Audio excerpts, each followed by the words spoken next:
Hello, welcome to CripChat, your weekly podcast on everything disability. Today with me, Jonathan. Hello. Myself and our guest speaker for today, Trinity. How you going, Trinity? Hello, I'm good. Thanks for having me, Ibby and Jonathan. Really excited to be here. So it's a pleasure. First of all, to get started, Trinity, do you want to introduce yourself and what role you play? Of course, I'm Trinity Ford, she, her, and I'm the president of People with Disability Australia. So I'm sure everybody is aware of PWDA. We are the National Cross-Peak Disability Representative and Advocacy Organisation, and also newly the National Peak LGBTIQA plus disability organisation as well. So it's nice getting to champion another kind of specific section of our member base as well. About 1/3 of our members are queer in some way. So yeah, really exciting work. So first question, what are foundational supports and how will they impact the lives of people with disabilities? Foundational supports are, I suppose, designed to give people with disability access to essential services and supports, whether or not they're on the NDIS. So obviously, they're very important for people who don't have the NDIS. So that tends to be the kind of group we're talking about. Currently, there's a pretty limited understanding of what foundational supports will look like as they get rolled out, but we do understand some of these basics about them. They're divided into general supports, for example, like information and advocacy and capacity building stuff, as well as targeted supports. So practical assistance for those with higher support needs, but who can't get onto the NDIS. These supports are meant to basically close the gap that was left when the NDIS came into the picture and the states and territories took a step back in delivering disability supports. So what we're trying to fix with foundational supports essentially is getting all of those other people who are in that gap the supports that they need. Without foundational supports, millions of people with disability are being left without necessary assistance. So it's leading to crisis situations and a real reliance on emergency services and strain on families and these sort of informal systems and networks that aren't well equipped to deal with this really important gap. And of course, a nationally consistent approach is going to be really crucial here because we don't want somebody who's, getting the lottery in New South Wales or getting a poor deal out in WA, just to pick two states at random. How important is it to educate, for especially for our community, our people who don't really have a voice, so we got to be the voice for them. So that's amazing work you do, Trini. Yeah, thanks. Yeah, it's so important that we're the voice because otherwise, when the government's building this up, we know that whenever governments build things without us co-designing it, there with them, they get it wrong because they don't have enough information about us, and then we see time and time again the government needs to come back in and unpick what they've done and bring us in. So we'd rather get it right the first go. No, thank you for sharing, Trini. Next question, how were disability services delivered prior to the NDIS? Yeah, so I touched on this just before. So before the NDIS, it was just the states and territories who were responsible for delivering disability services. So this included not just the community-based supports and transport assistance and home care and actual support workers. So I think that it differed state by state. I think that many of them were state-run programs, some were then defunded or dismantled, and some were sort of outsourced to the private sector. But essentially, when the NDIS came along, the federal government was like, hey, we're going to take over funding for essentially the top 10% of disability need. So we'll create a system that deals with probably the kind of most expensive cohort of disabled people, and then you states and territories, you guys can keep doing the rest. The last bit didn't quite happen. So a lot of these sort of state-run programs were defunded and dismantled, and the state sort of heard oh great, disability is a federal matter now. People with disability who don't meet these really strict NDIS criteria, again, left without support, and it's causing a lot of financial strain and reductions in independence. Interesting. No, thank you for bringing that up. I never knew. You learn something new every day, so thank you for sharing that, Exactly, Dream. right? I think it's really interesting how the arrangement happened, yeah, and how we've ended up here. No, interesting. What are the key responsibilities of state and territory organisations and governments in relation to disability services? So the states and territories need to acknowledge what their responsibilities are, is what People with Disability Australia is saying. Yeah, so because they used to fund these disability services long before we had an NDIS, they need to keep stepping up and not just abandon the responsibility here. Because the NDIS was never meant to be the sole system, states and territories have this both legal and moral responsibility to contribute. So the kind of, again, as I said just before, the main responsibilities of the state and territories are just to take the sort of like 90% of disabled people and, you know, a few other bits and pieces here and there. But yeah, their other responsibilities here is to co-fund foundational supports with the federal government, which is now the kind of approach that they're walking down. So to ensure consistent access to services across jurisdictions, that's really important.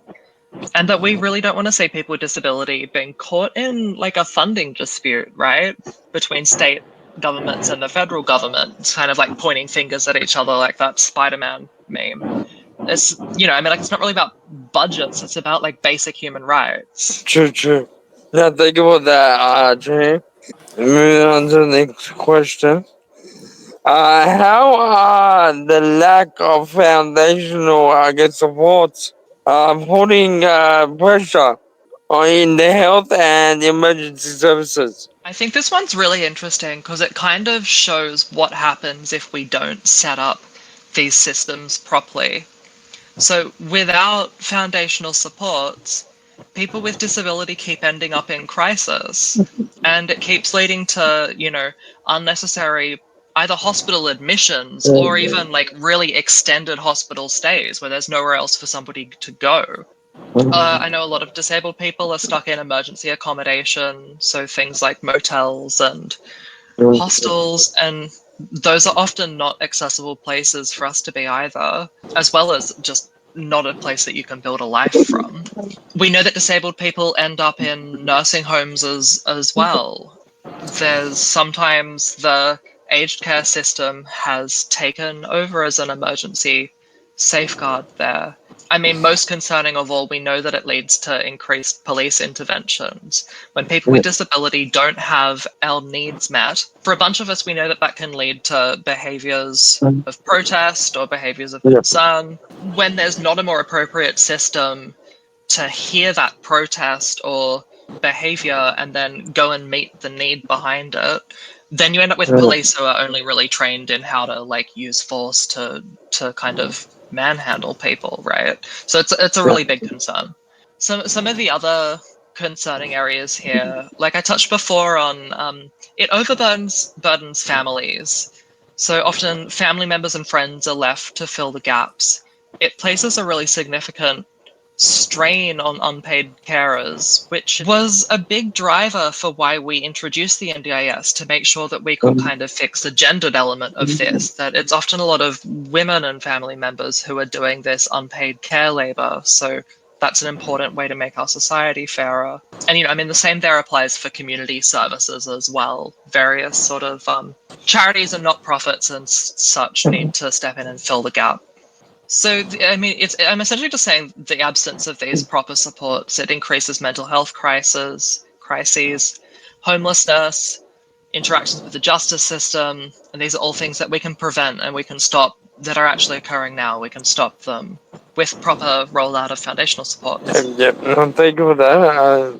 What are PWDA's main concerns regarding disability and planning decisions? Yeah, the eligibility and planning decisions are a pretty big concern for us at PWDA. With respect to foundational supports, our big concern is that it's really unclear at the moment. Like, we're hearing from our members all the time that they're concerned and confused. The federal government has kind of changed a few times on its messaging about what foundational supports mean and what they'll look like. So that makes it really hard.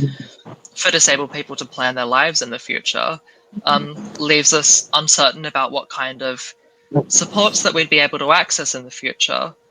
And there's a risk that high needs people who are ineligible for the NDIS will fall through the cracks if foundational supports aren't properly funded. The integrity of the NDIS needs to be maintained. I think that's also what this is about, because foundational supports shouldn't be used as an excuse to strip the NDIS or cut the NDIS. It's, again, we had that like sort of 10-ish%, 90% situation. It shouldn't be used to start like carving holes in the NDIS or kick people off it willy-nilly.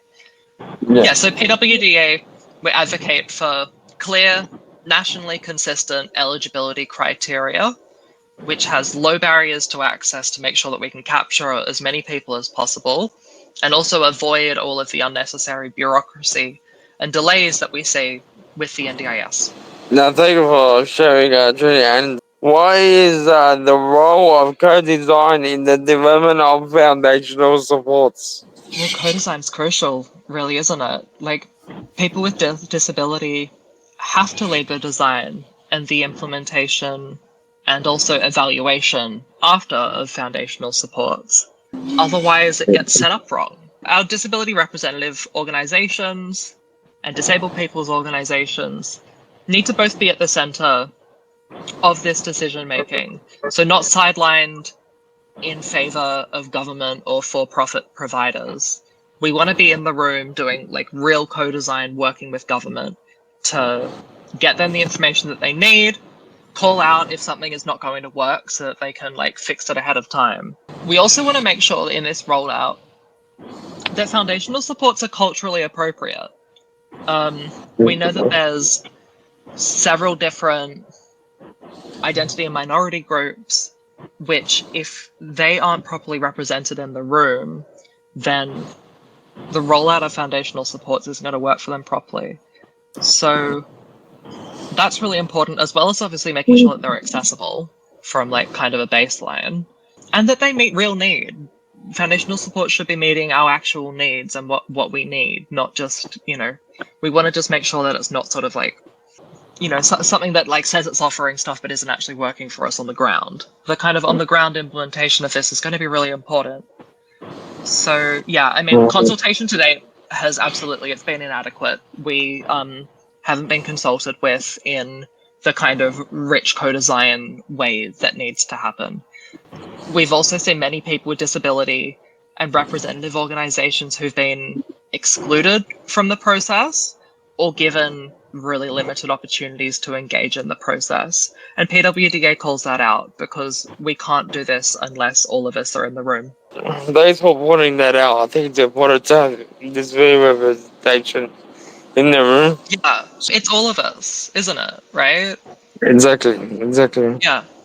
So, Trinity, if people went to support the PWDA, what are the key actions people can take? Please join us. Join our organization. Become a member. If you just type into Google PWDA membership, you'll see the link there, or navigate to it on our website. Membership is free. You just need to sign up. Once you've done that, then you can share your thoughts and opinions with us. So we really need to hear from you about what it is that you're dealing with and what kind of supports that you need so that we can make sure that the foundational supports rollout happens properly and that we get this systemic change. So advocacy is strongest when it's backed by the voices of our community. We want to be able to share these voices and experiences to highlight what the real world impact of inaction is as well. Some of those sort of examples that I gave before, more of those stories are going to be really helpful. Now, you heard it from Trinity herself. If you want to become part of the PWA, just go on their website and subscribe. I think it's important to have more people with disability on the ground. We need more voices to be heard. So 100%. get on to thank you very much, Trinity. Thank you so much for having me, guys. Do you have any, final thoughts, final words? I suppose just on our membership to say it's open to everybody with a disability Mm-hmm. of whatever sort. So that includes autism and ADHD, and it includes invisible disabilities, chronic illness, all of these sorts of things. There's no such thing as, I mean, we need to all stand together. So it's not about whether you're disabled enough or not, it's that we all have these sort of experiences to share and that we can all lean on each other to support this movement building. We sure do. We sure do. Jonathan, do you have anything you want to add? Thank you so much to Trinity. And if you ever want to come back on, you're always welcome. Thanks so much, Jonathan. I would absolutely love to. Please invite me back on. So yeah, you heard it from Jonathan, and it's always a pleasure to have you back on the show. All the best with your, I guess, role as the president of PWDA, and continue the work that you do. Supporting people with disability to, I guess, to live a more independent life. It's a pleasure having you on the show, Trinity, and we look forward to seeing what PWDA does for our communities. Supporting people with disability. For everyone out there, if you're watching CripChat, you're watching podcasts of everything disability, join us next week as we talk about more issues relating to disability. Goodbye for now. Thanks, everyone.